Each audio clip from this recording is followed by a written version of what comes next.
So we're here at Pocket Gamer Connects in Helsinki, and who are you, where are you from, what do you do? Hi, I'm Teemu, Hämäläinen. I come from Rovio. I'm actually a gamer.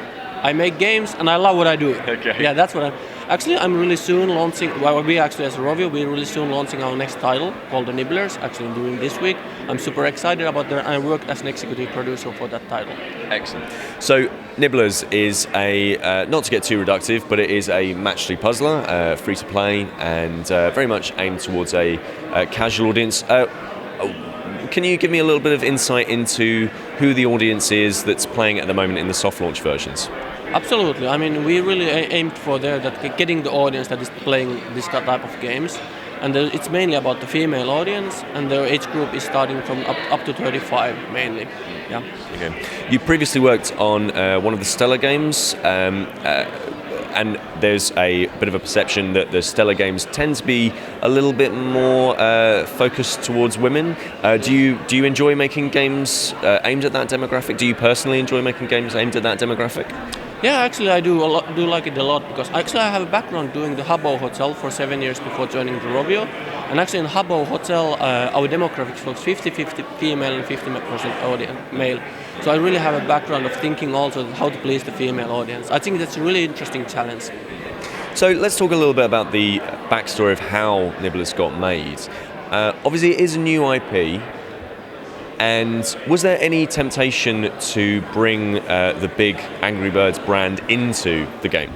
Yes, of course there was temptation. I mean, if you have a brand you call an Angry Birds, which is the biggest brand, I mean, on mobile, I mean, why wouldn't you always use it? That's always a big question. But I mean, if you go back there about the creation of the game, I mean, first we asked what is really the core of the Rovio and what is the core of the Angry Birds? It's of course the characters. I mean, it's the birds and the bigs.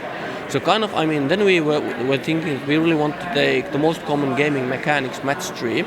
So we asked ourselves, how do we combine these two things, the characters and the match 3, the way it's never seen in the industry?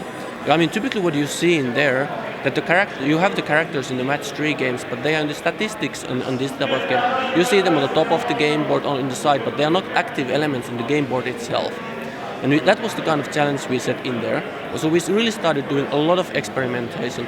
We did more than 20 different prototypes, thinking that, I mean, how does it feel to use your characters there in the game board, and how do we find the balance, that it's a proper balance between the luck and the skill. So the kind of the basic idea of having the puzzle game doesn't break up. Do you feel luck and skill is a Rovio trait? I think it's a Rovio trait definitely, but it's not Rovio alone. I think because, I mean, luck and skill is just a nice combination. I mean you've pretty much seen that in all the games, but it's always just hidden there underneath the gaming mechanics and everything. That, I mean, so there's two things: how the luck and skill actually is balanced in the game, and how does it feel always to the player. Those are two different things.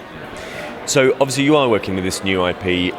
Does that give you more creative freedom? Absolutely. I mean, that's been the nice thing there, working with the new IP. I mean, not working with the Angry Birds gives us the total freedom of doing whatever we want to do with the characters. We don't need to be careful at all, because there's always a huge pressure when you're doing an Angry Birds title. I mean, there are certain kind of expectations from the brand perspective. So it's been actually really nice, and it's been giving us so much freedom and, how should I say, less pressure working with the new IP there in this time. So we talked a little bit about this off camera, but there was a little while ago a brand called Rovio Level 11, and it was kind of seen as a way for Rovio to experiment with new IPs that weren't Angry Birds, and yet you're publishing through just Rovio Vanilla, I suppose. Has the Level 11 spirit affected the way that this game has been made? I think definitely, yeah. I mean, definitely. I mean, I think we have been treating this, and we're looking from our roadmaps and stuff like that. We've been reading this like Level 11 title.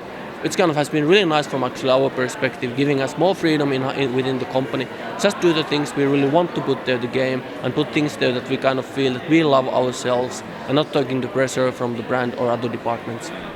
And finally, just looking a little bit into the future, Rovio's been absolutely fantastic in the paid era, absolutely the at the top of its game in that way. There's a feeling that Rovio's really looking for its big free-to-play title. is Nibblers its big free-to-play title?